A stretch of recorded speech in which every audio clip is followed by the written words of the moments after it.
Ever wondered why the compliant get trampled while the calculating ascend? Why respect often follows those who inspire trepidation rather than those who extend kindness? The uncomfortable truth is that your fear of others renders you powerless. But what if you could transform, becoming the one others hesitate to challenge? To grasp power is to understand fear, not as a fleeting emotion but as invisible shackles. Fear doesn't merely affect you, it defines you. It constrains your decisions, muffles your voice, and undermines your instincts. When someone fills you with apprehension, you've silently granted them authority without them exerting any effort.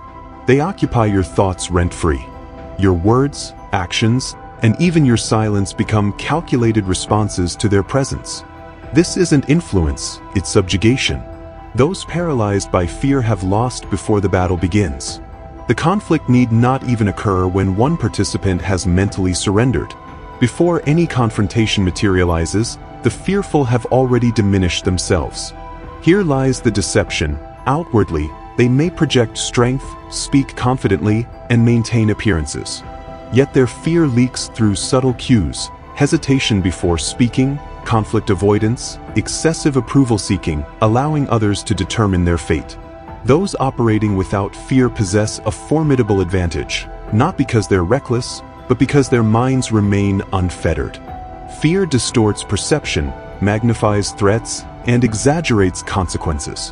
When fearing others, you elevate them to deities while reducing yourself to insignificance. You begin believing they possess superior knowledge, capability, and worth, forgetting they too are fallible, mortal, and insecure, often driven by their own fears. Their perceived superiority exists primarily in your imagination, yet you nurture and obey this illusion. Living in fear means never truly living authentically. Every decision is filtered through anticipated reactions. You express less than your complete thoughts, behave smaller than your true self, and dilute your essence hoping to avoid confrontation. But the world doesn't reward invisibility, it punishes it. Those you fear detect your weakness as predators sense vulnerability in prey. They identify, manipulate, and exploit it. They leverage the hesitation of those unwilling to speak their minds, who retreat when challenged, who agree when they wish to refuse. Fear transforms you into prey. The eyes you encounter aren't necessarily hostile, but approaching them with trembling deference invites dominance. You've already consented to a hierarchy with yourself at the bottom. The problem isn't them, it's your internal submission. Worse still, fear is contagious. The more you display it, the more it proliferates. Others begin treating you as someone with flexible boundaries, malleable convictions, and expendable time. You train the world how to treat you through what you tolerate, and fear makes you tolerate excessive disrespect. You permit insults, overlook lies, and accept betrayal, all to avoid conflict. Yet conflict is the crucible in which power is forged. If you fear confrontation, you'll never possess true influence. Ironically, most who intimidate you aren't inherently stronger. What distinguishes them is boldness. They've trained themselves to disregard potential backlash, others' opinions, and the possibility of being disliked. In doing so, they've trained others to respect them. Meanwhile, you train others to test your limits, and the more you retreat, the more they advance. Fear doesn't protect, it exposes. It reveals precisely where to strike. It's the weakness in your armor, the tremor in your voice, the hesitation in your step. Once detected, it doesn't evoke compassion but invites exploitation. The world doesn't coddle the fearful. It rewards those who advance despite opposition. It yields to those who refuse to yield first. Society isn't governed by fairness but by calculated, strategic force. Those believing righteousness leads to power live in an illusion designed to keep them compliant. The righteous seek justice, play fairly, and follow rules they didn't create. The ruthless rewrite rules to serve their ambitions. Power isn't bestowed for moral virtue. It results from strategic assertion. It belongs to those daring enough to claim it, not those waiting to be recognized for their goodness.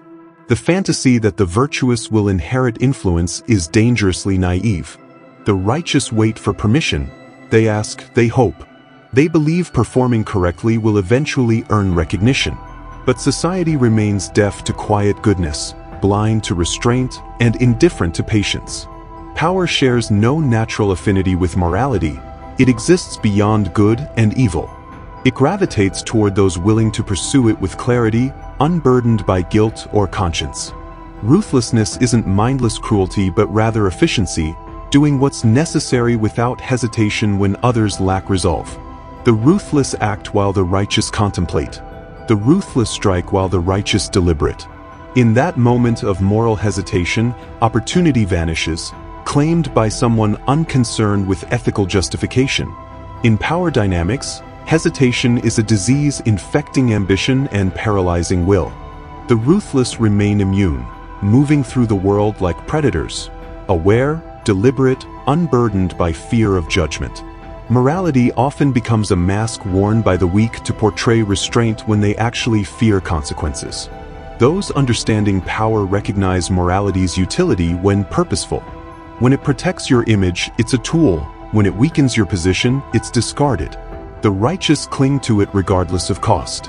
The ruthless wield it strategically when advantageous and abandon it when it no longer serves them. This is why they prevail. A cruel paradox exists. People admire righteousness but follow ruthlessness. They praise nobility but obey strength. They champion underdogs but kneel before victors. Thus, those seeking influence must recognize the disconnect between what society claims to value and what actually commands submission. Those who rise act decisively without faltering, not from lack of empathy but from understanding influence's weight. They recognize that difficult decisions build empires while excessive leniency invites collapse. The ruthless don't lament necessity, apologize for advantages, or shrink from ambition. Every move is calculated, every word deliberate, every alliance formed for strategic advantage. The righteous labor under the burden of maintaining a virtuous image. The ruthless concern themselves solely with effectiveness. They may be despised, envied, or misunderstood, but they remain indifferent because those who matter fear crossing them, and followers feel secure under their protection. Power demands this approach. It emerges not from purity but from action, from the willingness to express what others merely think, from the audacity to do what others wouldn't consider, from refusing to bow before the gods of comfort, consensus, and approval. Ruthlessness isn't destruction for its own sake but clarity of purpose, knowing precisely what you want, identifying what obstructs your path, and removing obstacles without hesitation. The route to power isn't paved with prayers and intentions but with precision, silence, and decisive action. Those reluctant to offend often fall victim to those who never seek permission. Kindness represents virtue, but in power dynamics, it's frequently misinterpreted as weakness. Those leading with compassion, giving unconditionally, and extending mercy without judgment often find themselves consumed by those they sought to protect. In influence's brutal mechanics, strength remains the only language comprehensible to allies and adversaries alike. Kindness without strength opens the door to betrayal. Strength without kindness may generate fear, but fear maintains order and ensures respect isn't confused with pity. Enemies don't respect perpetual forgiveness. They exploit it. They probe limits until none remain. Every concession made for peace sends a message. You can be pushed. Every gentle response to aggression signals room for advancement. You may call it diplomacy or decency, but calculating observers see merely weakness disguised as nobility. Predators don't honor gentle prey. They stalk more efficiently. When others believe you won't retaliate, they become more likely to attack. They take more, demand more, disrespect more because they know consequences remain negligible. You've made harming you safe. This represents the cost of unguarded kindness. It doesn't neutralize enemies. It emboldens them, fostering confidence and conveying your submission. Genuine strength isn't about aggression or domination but the quiet, immovable posture of someone who won't tolerate disrespect, repeated offenses, or crossed boundaries. This strength cultivates respect, the foundation of authentic peace. Peace built on consequence avoidance endures. Peace built solely on kindness remains temporary and fragile. A critical misunderstanding exists among those believing kindness should be unconditional. They forget the world rewards clarity, not purity. The clearest message for potential adversaries. I'm fair but not soft, reasonable but unforgiving toward those testing me, generous but intolerant of exploitation. Without this boundary, kindness becomes currency others spend freely without gratitude. This extends beyond enemies. Even close companions observe how you handle disrespect. Excessive tolerance gradually erodes relationships as favors become expected, slight insults pass as humor, and decisions occur without consultation. Not from malice, but because they sense you'll never resist. Unconsciously, you train everyone to view your kindness as an exploitable resource rather than a position of strength. Ironically, those feared often receive more respect, even more genuine affection, than the merely kind.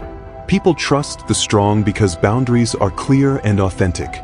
They know the powerful aren't manipulating through flattery or approval seeking. Strength creates clarity, and in uncertainty's realm, clarity provides comfort.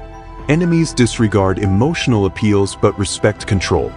They fear not your words or tears but the possibility you might respond not emotionally but strategically, striking unexpectedly, remembering offenses long after they believe them forgotten, and acting without hesitation when opportunity arises. Kindness unsupported by capacity for severity gets ignored, becoming merely a gesture. Safe, ineffective, easily dismissed.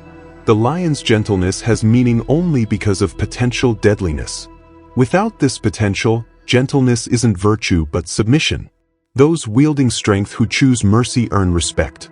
Those showing mercy from inability to do otherwise get discarded.